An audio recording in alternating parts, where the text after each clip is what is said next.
You see, how they should have ended this movie is full 90s sitcom style. Leo wakes up from a nightmare, breathes a sigh of relief, turns to his left, and sees Urkel in the bed next to him. Did I do that? Then suddenly wakes up again in sweat and a sigh of relief. Cue laugh track, boom, credits.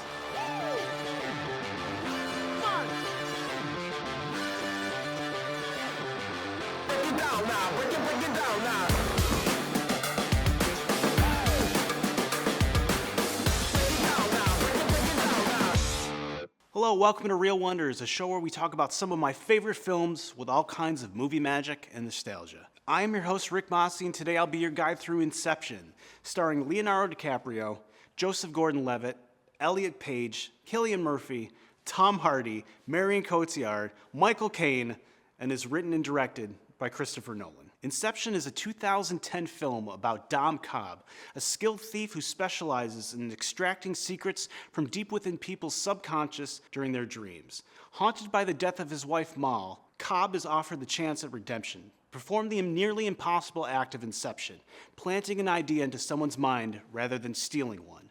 And if he is successful, he'll be reunited with his children. Target is Robert Fisher, heir to a global energy empire, and the goal is to implant the idea that he should dismantle his father's company. Cobb assembles a team who constructs layered dream worlds, dreams within dreams, each level operating at different speeds of time. As the mission unfolds, Cobb's unresolved guilt manifests as projections of Mal that sabotage the operation. The deeper they descend, the more fragile the boundary between reality and dream becomes. I find the premise of this movie fascinating. We just assume that we are the ones running the show in our own minds. But what if we're not?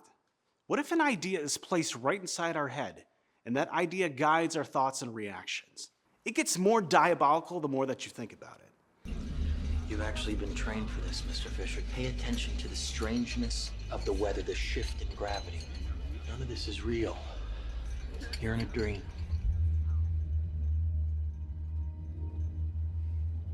Now, the easiest way for you to test yourself is to try and remember how you arrived at this hotel. Can you do that? Yeah. Now, breathe.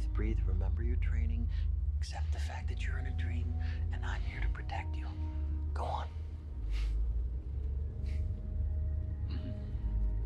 Christoper Nolan reportedly began developing the concept in the early 2000s, inspired by lucid dreaming and the mechanics of the subconscious. After the success of The Dark Knight, Warner Brothers gave him rare creative freedom and a substantial budget to pursue this idea. First, a warning.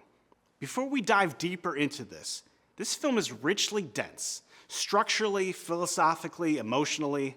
Nolan layers themes so seamlessly that multiple rewatches reveal entirely new meanings. Just as an example of how far you can stretch one idea, Marion Cotillard plays Mal, Cobb's deceased wife. Mal's name is significant. In French, Mal translates to bad or evil, which is appropriate because she's loosely the villain. I'll come back to that.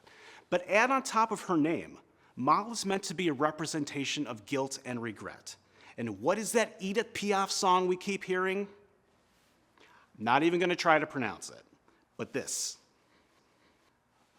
Which translates to, wait for it, no, I regret nothing. And here's the kicker. Marion Cotillard won an Oscar for playing who in a film? Edith Piaf. Inception. So I did all of that just to say that we'll only be scratching the surface here, and there are even more little nuggets and dots you can connect. Let's begin with talking about the idea of inception in and of itself. At its core, inception is an act of trespassing. Extraction is also invasive, stealing information from someone's subconscious. What is the most resilient parasite? A bacteria?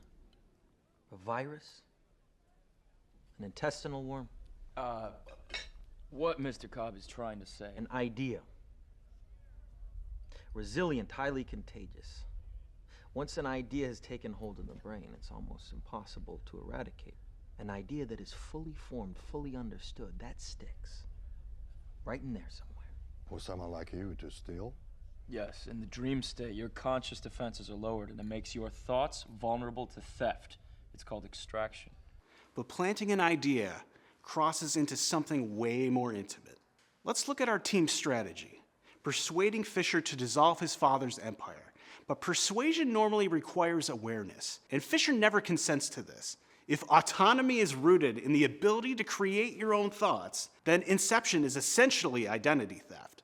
But the film complicates this by showing that Inception only works if the idea feels authentic to the person. Inception. Is it possible? Of course not. If you can steal an idea from someone's mind, why can't you plant one there instead? Okay, here's me planting an idea in your head. I say to you, don't think about elephants. What are you thinking about? Elephants. Right, but it's not your idea because you know I gave it to you. The subject's mind can always trace the genesis of the idea. True inspiration's impossible to fake. It's not true. The idea must grow organically. It cannot feel foreign. That suggests that free will is redirected. Fisher ultimately reconciles emotionally with his father through the implanted narrative. And considering their history, it's a cathartic release he arguably needed. Is that manipulation or therapy by deception? Nolan asks whether the outcome justifies the method. Going back to Mal, on the surface, Inception is a heist film with sci-fi elements, but emotionally, it plays more like a ghost story. Mal is framed as the antagonist, sabotaging missions, destabilizing dream layers, threatening the team, but she's not there, not really. She is Cobb's unresolved grief. She appears not because she is evil, but because he cannot let her go. We eventually learn Cobb's complicated and layered backstory with Mal. They built a whole world together through their love. But Mal started having trouble differentiating between dreams and reality. He performed Inception on Mal to convince her that their constructed dream world wasn't real. The idea worked, but it worked too well. Even after waking, she remained convinced reality itself was a dream. Her suicide becomes the film's most haunting paradox. An idea meant to save her ultimately destroys her. Cobb carries that guilt, and every dream becomes infected by it. The emotional climax of the film is Cobb finally confronting Mal. He admits that she is only a projection. In that moment, he accepts his reality. He just wants to get back to his kids. Similarly, Robert Fisher mirrors Cobb. Both men are dealing with fractured relationships. Fisher believes his father saw him as a failure. Their arcs parallel each other. Both men are trying to step out from under a shadow. Film geek time. Let's talk about the zero-gravity hallway fight featuring Joseph Gordon-Levitt. I was personally excited to learn that this effect was accomplished practically. Christopher Nolan insisted on building a massive rotating hallway set that could spin 360 degrees like a giant drum. The set, mounted on a mechanical rig inspired by similar techniques from 2001: A Space Odyssey, allowed actors and stunt performers to physically tumble, run on walls, and fight while the environment rotated around them. Joseph Gordon-Levitt reportedly trained for weeks to perform much of the choreography himself while wearing wires for safety. So as we approach the end of the film, we're left with this question. Are the kids real? In my heart, I want to believe that Cobb's story has a happy ending. But it's a legitimate question. The spinning top is one of modern cinema's most debated images. As a totem, it represents certainty, a yes-no answer to the question of reality. Yet the camera cuts before resolution. Nolan withholds the answer deliberately. The question becomes not, is it real, but does Cobb care? Throughout the film, Cobb obsesses over distinguishing dream from reality. But in the final scene, he doesn't wait to see if the top falls. He turns toward his children. Does that argue that he's finally found some kind of emotional resolution? Or is Nolan trying to philosophically argue that certainty is a trap? We can spin the top forever, dissecting clues, searching for proof, or we can just walk away. Cobb's choice to embrace ambiguity is similar to how we, the audience, react. Do we demand answers, or can we accept the wholesome feeling of seeing him reunited with his children?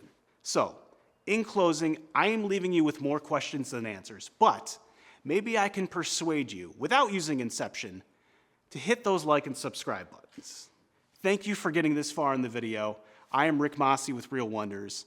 It has been my pleasure to bring you Inception. We'll see you next time.